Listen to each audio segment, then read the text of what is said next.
Hi అండి అందరికీ. ఈరోజు నేను మనందరికీ ఎంతో బలాన్నిచ్చే ఒక మంచి హెల్తీ రెసిపీ మీకు చూపించబోతున్నాను. అదేనండి బామ్మల కాలం నాటి రాగి తోప. ఈ రాగి తోపని ఎలా ప్రిపేర్ చేసుకోవాలో నేను ఇప్పుడు చూపిస్తాను. ముందుగా ఒక గిన్నెని తీసుకుని అందులో ఒక కప్పు రాగి పిండి వేసుకోవాలి. అదే కప్పుతో వాటర్ని కూడా వేసేసుకుని పిండిని కలుపుకోవాలి. ఈ పిండి కలిపిన తర్వాత కొంచెం థిక్గా అనిపిస్తే ఇంకో కప్పు వరకు వాటర్ని కూడా వేసుకుని కొంచెం లూజ్గా కలుపుకోవాలి. ఇప్పుడు ఇలా పూర్తిగా కలిపేసుకుని ఈ పిండిని పక్కన పెట్టుకోవాలి. చూస్తున్నారు కదా, పిండి ఇలా కలుపుకోవాలి. ఇప్పుడు దీన్ని పక్కన పెట్టేసుకుని ఒక గిన్నె తీసుకుని అందులో మనం రాగిపిండి ఏ కప్పుతో అయితే తీసుకున్నామో అదే కప్పుతో బెల్లాన్ని కూడా వేసుకోవాలి. బెల్లం వేసుకున్న తర్వాత అందులోనే కొద్దిగా వాటర్ని కూడా వేసుకుని ఇప్పుడు గిన్నెని స్టవ్ మీద పెట్టుకోవాలి. ఇప్పుడు ఇలా బెల్లం పొయ్యి మీద పెట్టుకున్న తర్వాత ఈ బెల్లం పూర్తిగా కరిగేంత వరకు మాత్రమే మరిగించుకోవాలండి. మనకి పాకం అయితే ఏమీ రావాల్సిన లేదు. బెల్లం పూర్తిగా కరిగేంత వరకు మరిగించుకొని ఇప్పుడు స్టవ్ కట్టేసుకోవాలి.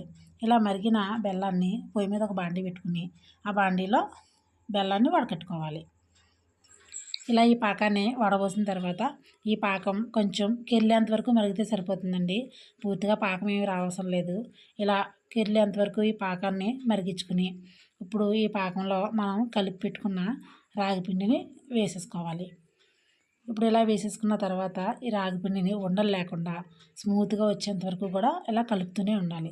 మంటని లో ఫ్లేమ్లో పెట్టుకుని ఇలా నెమ్మదిగా బాగా ఉండలు అవి కట్టకుండా కలుపుకుంటూ ఉండాలి. ఈ రాగిపిండి దగ్గర అయ్యేంత వరకు కూడా ఇలా కలుపుకోవాలి.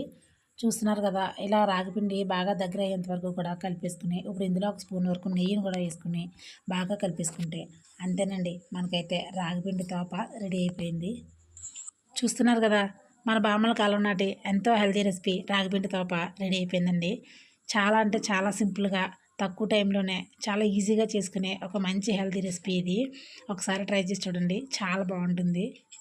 నెయ్యి కూడా వేసుకున్నాం కాబట్టి మంచి ఫ్లేవర్తో చాలా రుచిగా ఉందండి. ఇదైతే మనకు పిల్లలకు కానీ ఎవరికైనా సరే చాలా బాగా నచ్చుతుంది.